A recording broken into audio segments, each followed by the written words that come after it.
Free fall.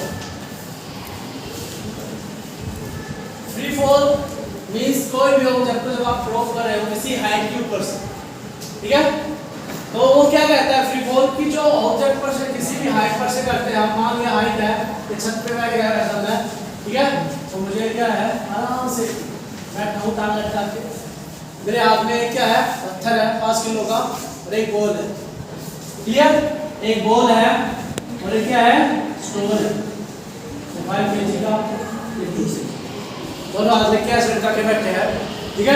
अब मुझे क्या किया मान के छोड़ दो नीचे जब से मैं डाल रहा दोनों को 3 4 डाउनवर्ड इधर आएंगे डाउनवर्ड आएंगे। तो अब ये बताइए क्या दोनों एक साथ हैं मिशन फ्री फॉल में ये रहा है मतलब उसकी वो बहुत डिस्कशन है कई साल तक साइंटिस्ट के पीछे बहुत ज्यादा चला है। स्टडी में नहीं सर ऐसा नहीं होगा, उन्होंने आगे तरह नो सर ऐसा नहीं है, ठीक है, कि पहले तो भाई जो कौन सा आएगा पहले आपका अकॉर्डिंग 5 kg या 2 kg का, वो भी बोले जी 5 kg का आएगा, तो ऐसा नहीं है बेटा। दोनों जो स्टोन है अपने पास एक स्टोन 5 kg का एक क्या है 2 kg, दोनों जो ग्राउंड पे है एक साथ, ठीक है। आप इसको करके देख सकते हैं, स्टोन ही लेने पर ध्यान रखना और बाकी क्यों नहीं ले रहे, ले सकते हो कोई भी आइटम आप लोगों को डालो तो नीचे सेम पे आएंगे, पर एक चीज है उसमें आपको जो समझनी है कि आपका जो एयर फ्रिक्शन बोल दो उसको या एयर रेजिस्टेंस बोल दो आप, एयर फ्रिक्शन या एयर रेजिस्टेंस, ये इफेक्ट नहीं होना चाहिए। अगर ये इफेक्ट उनके ऊपर नहीं लगेगा तो आपके दोनों चीजें एक साथ आएंगी due to the free fall, क्योंकि इसके दौरान आपका जो एक्सेलरेशन है वो कांस्टेंट होता है, जो आपका एक्सेलरेशन होता है वो क्या होता है कांस्टेंट होता है फ्री फॉल के, दोनों ऑब्जेक्ट्स क्या आएंगे सेम है।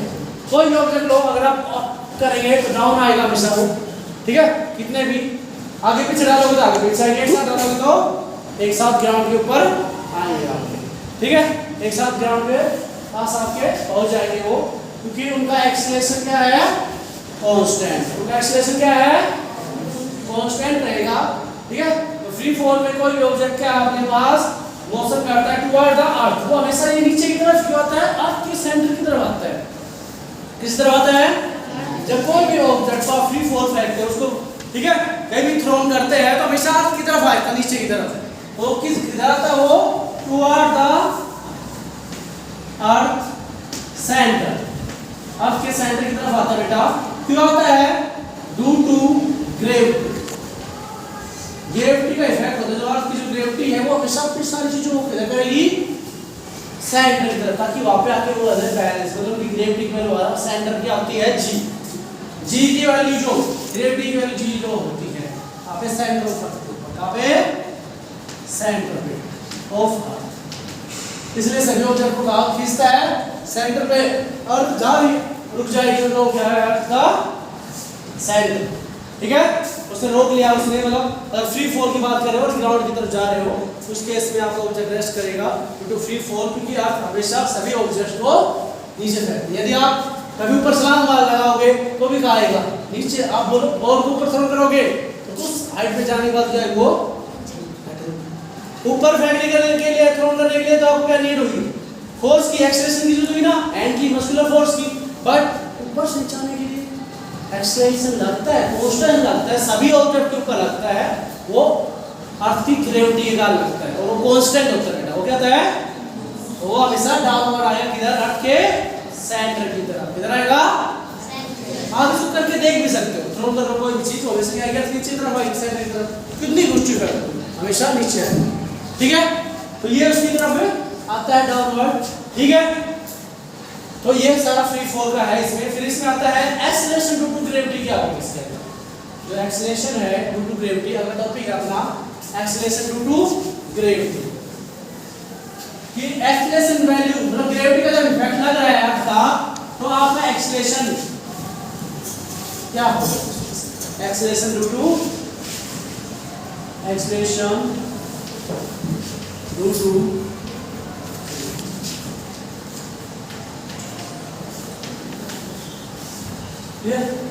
एक्सेलरेशन ड्यू टू ग्रेविटी क्या हो गया? वो एक्सेलरेशन जो ग्रेविटी के इफेक्ट के कारण हो रहा है, और एक्सेलरेशन लेते हैं हम, तो इसमें एक्सेलरेशन मैंने क्या बताया बेटा, क्या होगा? कांस्टेंट। तो जो एक्सेलरेट करेगी body during the effect of gravity of earth, उसी एक्सेलरेशन को क्या बोलते हैं हम? एक्सेलरेशन ड्यू टू, जो एक्सेलरेट करेगी बॉडी, जो हम बात कर रहे थे बॉडी को थ्रोन किया अपवर्ड, कि यहां से एक ऑब्जेक्ट है, इसने क्या किया, इसको अपवर्ड किया, तो अपवर्ड करने के लिए इसने क्या लगाया? एक्सेलरेशन। पर ऊपर से जब बॉडी डाउन आनी स्टार्ट हुई, नीचे की तरफ आना स्टार्ट हुई, तो एक्सेलरेशन लगा, वो एक्सेलरेशन लगा, वो एक्सेलरेशन कैसा है? Acceleration due to gravity. ये एक्सेलरेशन क्या है? Due to gravity. और ये वैल्यू क्या होती है acceleration due to gravity?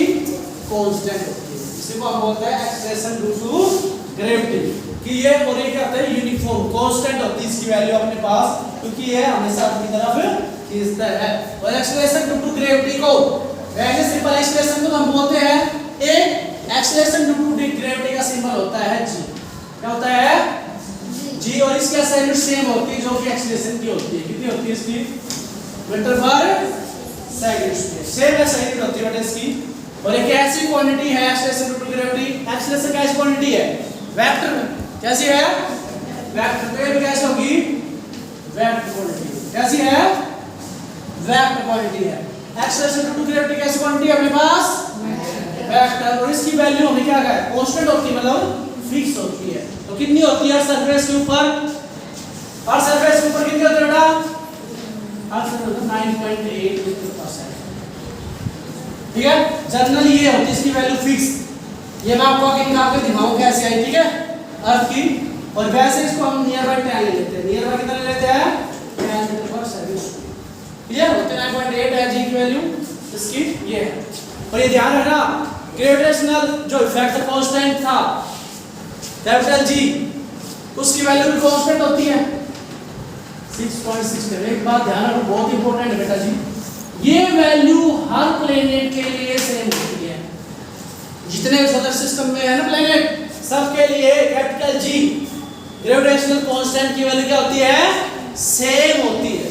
But acceleration due to gravity, जिसको हम स्मॉल जी बोल रहे हैं, इसकी वैल्यू वेरी करती है planet to planet. Planet to, हर प्लेनेट की ग्रेविटी अलग अलग होती है, पर हर प्लेनेट की ग्रेविटेशन कांस्टेंट सेम होता है। याद रखना भाई, बहुत बड़ा डिफरेंस है। ठीक है, कैपिटल जी की वैल्यू हर प्लेनेट के लिए, सभी प्लेनेट के लिए क्या होगी? सेम। बट जी की वैल्यू प्लेनेट के लिए क्या होगी? हर प्लेनेट के लिए क्या बेटा? डिफरेंट। तो हम किस प्लेनेट की बात कर रहे हैं? अर्थ प्लेनेट की। अर्थ के ऊपर ग्रेविटी की वैल्यू, स्मॉल जी की वैल्यू कितनी होती है? 9.8 मीटर पर सेकंड। कांस्टेंट होती है, इसलिए हमने बोला एक्सेलरेशन की वैल्यू सेम होगी।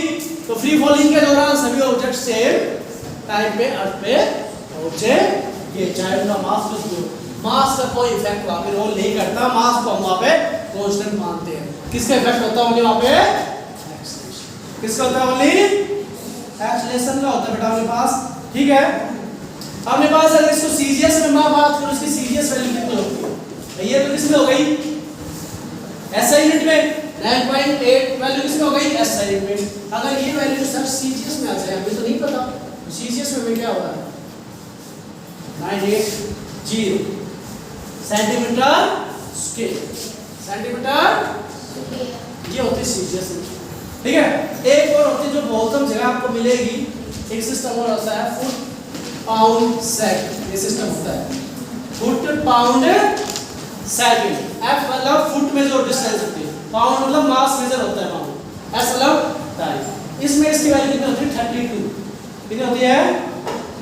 32 फीट पर सेकंड। ये वैल्यू आपको बहुत कम जगह मिलने को मिलेगी, यही तो इसको याद रखना 32। ठीक है, ये वैल्यू फिर भी मिल जाएगी, ये तो बहुत कम मिलेगा। ठीक है, ये सारी वैल्यू किसकी है? स्मॉल जी की है बेटा। किसकी है? ठीक है, तो अब हम क्या करेंगे कि स्मॉल जी और कैपिटल जी का रिलेशन निकालना है। क्या करेंगे? Acceleration due to gravity at surface of earth. पहले इनका रिलेशन निकालेंगे, फिर देखेंगे 9.8 कैसे आए। ठीक है, तो अब पहले स्मॉल जी और कैपिटल जी का मैं बात करता हूं कि उनकी कैसे निकालेंगे।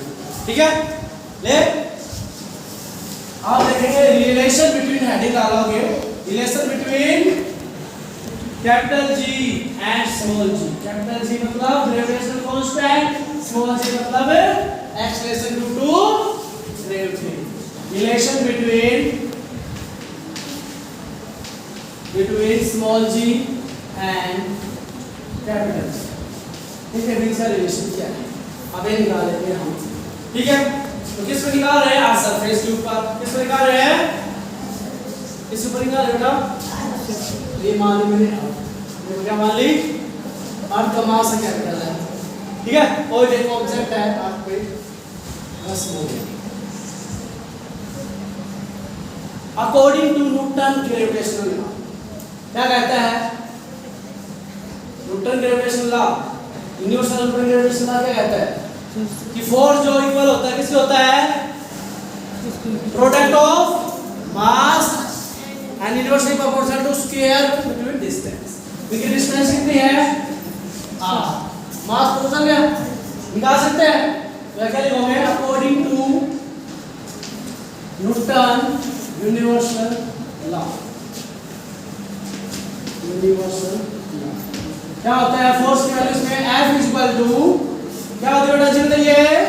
Capital G m multiply small m divide by r। ये होती है वैल्यू। क्लियर? होती है कि नहीं होती? बताइए मुझे। होती है ना? अब इसमें क्या करेंगे हम? अब ये बताइए अकॉर्डिंग टू, ये न्यूटन के ग्रेविटेशनल लॉ है। आप बताइए न्यूटन का सेकंड लॉ, वो भी फोर्स मेजर करता है ना, ये भी फोर्स मेजर कर रहा है, वो भी क्या करता है? तो according to Newton second law, second law दरअसल क्या है था? याद है? F equal to m into या एक है a replace into small g, क्योंकि एक्सेलरेशन ड्यू टू ग्रेविटी लगेगी। F के ऊपर कोई ऑब्जेक्ट फॉल होगा तो क्या लगेगी? एक्सेलरेशन। तो मैं a को स्मॉल g लिख सकता हूं, a को स्मॉल g लिख सकता हूं बेटा। देखो F equal to m into g।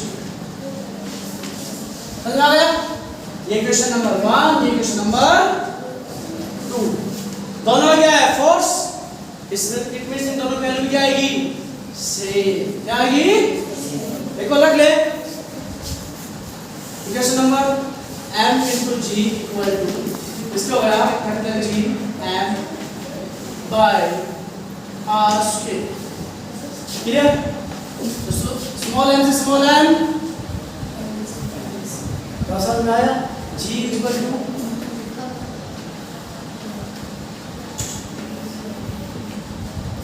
ये रिलेशन होगा g equal to capital G m by. यहां से एक चीज ध्यान से देखो, यहाँ क्या आपके ऑब्जेक्ट का मास बचा? जब बात करें जी पाई के दिन कोई चीज आता है वो यहाँ बोला रोल खत्म नहीं होगा। मतलब एक प्लेनेट की पे लोगे आप तो उससे जो ऑब्जेक्ट होगा उसका मास कोई नहीं है, उसकी जो इफेक्ट रहेगा स्मॉल जी कैपिटल जी और उसका जिस प्लेनेट पे उसका मास, जिस प्लेनेट पे उसका मास, ठीक है, जिस प्लेनेट पे उसका मास, अर्थ का मास जी और r। ठीक है, ये इसका रिलेशन आता है। और हमने क्या कहा g की वैल्यू अर्थ पे कितनी होती है? 9.8। तो सर ये कैसे होती है? हम तो ऐसे कोई लिखेंगे, सब जगह सही है। हम निकाल सकते हैं क्योंकि हमारे पास फॉर्मूला आ गया।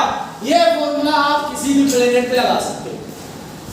हमें क्या पता होना चाहिए? किसी भी प्लेनेट की ग्रेविटी अगर निकालनी है उसके लिए फॉर्मूला ये small g equal to gravitational constant capital G mass of the planet or radius of this planet। Clear? तो आपको क्या पता होना चाहिए? उस प्लेनेट की मास, रेडियस। तो आप निकाल सकते हो उसकी ग्रेविटी, निकाल सकते हो। ठीक है, तो आपके जितने भी प्लेनेट है, काम है आपके लिए, जितने भी प्लेनेट है उनका मास आप देखो कितना है, उनकी ग्रेविटी कितनी, उनकी जो डिस्टेंस कितनी, उसकी ग्रेविटी निकाल के लाना पड़ेगा। कितने प्लेनेट? 8 प्लेनेट है। कितने आपने? 8 है ना, सबकी 7 इंक्लूडिंग सन निकाल के लानी है। सन पे कितना ग्रेविटेशनल इफेक्ट है, सन पे मरकरी, वीनस, जितने प्लेनेट सब पे निकालो इस फॉर्मूले के हेल्प से। बस आपको क्या आइडेंटिफाई करना है? उसका मास और उसका कंपेयर करना, सब ग्रेविटी इक्विवेलेंट निकाल के कंपेयर करना कि किस ग्रेविटी जाता है। तो किसकी ग्रेविटी ज्यादा होनी चाहिए आप हिसाब से बता सकते हो मेरे को? जिसका मास, जिस प्लेनेट का मास ज्यादा होगा उसकी जी की वैल्यू ज्यादा आने के चांस है, ठीक है। पर भाई का एक ध्यान रखना, उसकी डिस्टेंस क्या होना चाहिए, उसकी रेडियस क्या होनी चाहिए, छोटा प्लेनेट होना चाहिए और छोटा प्लेनेट होना चाहिए, मतलब छोटा और मोटा, ठीक है। कैसा होना चाहिए, छोटा और मोटा। जितना छोटा होगा जितना मोटा होगा उसकी क्या होगी, जी की वैल्यू क्या होगी, ज्यादा होगी ना। तो ऐसा प्लेनेट ढूंढ लेना और देखना, बता रहा हूं मुझे कल कि किसकी ग्रेविटी ज्यादा है। आज हम सिर्फ किसकी निकालेंगे, अर्थ की। किसकी निकालेंगे, अर्थ की निकालने सिखा देता हूं, ठीक है। अर्थ हमारे पास है, तो जी की वैल्यू सभी को पता है। कैपिटल जी की वैल्यू कितनी होती है, मैंने अभी बताया थोड़ा पहले, 6.67 मल्टीप्लाई 10 की पावर, याद करो ये वैल्यू, ठीक है। जितना याद करो इन चीजों को उतना बेहतर होते जाओगे आप, ठीक है। अब देखिए कैपिटल जी की वैल्यू, ये फॉर्मूला हम यहाँ लिख लेते हैं, जी एंड हमें चाहिए जी की वैल्यू। सर जी की वैल्यू हमें याद है, चाहे एग्जाम हमें दे ना दे हम इसको याद कर चुके हैं। इसके ऐसे लिख लो पीछे, वो भी होना चाहिए newton metre square by KG square. Clear? ये फायदा है आपके लिए, एक यूनिट उसके आपके लिए फायदा क्यों होती है, क्योंकि वो उसकी क्या होती है, फॉर्मूला भी बना सकते हैं उससे हम, और उसका डायमेंशन फॉर्मूला भी बना सकते हैं हम, ठीक है। ये हम बात कर चुके हैं तो इसकी बात ज्यादा नहीं करेंगे, आप खुद करके देख रहे हैं चीज को। हम बात कर रहे हैं स्मॉल जी की, ऑन अर्थ सरफेस। अब अर्थ की रेडियस क्या होती है, अर्थ की रेडियस मीटर लेके जाना भाई, ठीक है। मीटर लेके जाना अर्थ पे और उसको मेजर करना, ठीक है। मेजर करोगे तो कितनी मिलेगी, 6400, ये रेडियस होती है। किसकी होती है बताइए, अर्थ की। किसकी होती है, अर्थ की हो गई है। इसको आप अर्थ की हो गई है। अब ये बताइए मुझे इसका मास जो होता है अर्थ का, वो कितना होता है, उसका मास, अर्थ का मास अपना होता है, अर्थ का मास, अर्थ को राजू में रखना, अर्थ का ये होगी रेडियस और जो है मास राजू में रखा तो कितना है, 6.4 10 की पावर 20, ठीक है। नियर बाई ये आ गया आपके पास, ठीक है, हो गया। आप इतनी क्या करनी है, वैल्यू पुट करनी है, आप कर सकते हो, वैल्यू पुट कर सकते हो कि नहीं कर सकते, करो सर। कितना हो जाएगा, 6.6 10 की पावर नियर बाई ये, इसकी कितने हो बेटा, 6.4 24 डिवाइड बाई, दो बार आएगा 6.4 10 की पावर, इसको मीटर में बदलो, मीटर में कितने आएगी, 2 जीरो ये हो गई और 3 और आ गई और एक पॉइंट लगा दिया मैंने, तो कितने हो गई टोटल 6 आएगी ना, सही है कि नहीं भाई, 6 आएगी, 6 आ गई कि नहीं आ गई, और एक कितनी बार लेना है, स्क्वायर कर दो, कितनी बार, 2 बार ले लिया। अब देखो 6.4 6.4 कैंसिल हो गया अपने पास, ठीक है। अब ये पावर करवा के देखो, तुम इसको इससे डिवाइड करो, ये पावर देखो 11 नहीं है 24 है, और ये कितनी है 6, और 6 ऊपर जाएगी 12, 12 में 11 ऐड करके कितनी हो जाएगी 23, कितनी हो जाएगी, तो 6.6 अपॉन में 6.4 पावर कितना हो गई 23, और इसकी पावर कितनी है 20, तो कितनी पावर बच गई बता सकते हो, 10 की पावर कितनी बच गई, 10 की पावर 6.4 into 10 की पावर। अब एक पॉइंट बता दूं, इधर आ जाओ भाई, पॉइंट बताएंगे 6 सर, इसके नीचे आ गया 100, इसके नीचे क्या आ गया 6.4, इसका आ गया 10 और 10 कर देना, 10 से 10 है हो गया। अब इसको करो, ये कितने में जाएगा, करके देखो इसको, 64 किससे हो गया, करो 6 6 दो बार आ गया 6, मिस कर दिया भाई, काट दिया इसको, इसके साथ काट दिया, 6.4 करो उसके साथ, कितना आ जाएगा ये, जल्दी बताओ। ये जो नियर बाय है ये 6 ले लिया था, ये ज्यादा ले लिया, तो नियर बाय जब इसको सॉल्व आउट करोगे तो यही आएगा 9.8। ठीक है, 9.76 आया तो नियर बाय ये वैल्यू होगी। ठीक है, तो आप इसको परफेक्टली कैलकुलेटर से देख लेना की वैल्यू को, ये आपका हो जाएगा। ठीक है, ओके, नहीं याद मुझे बता देना, इसका ही होगा।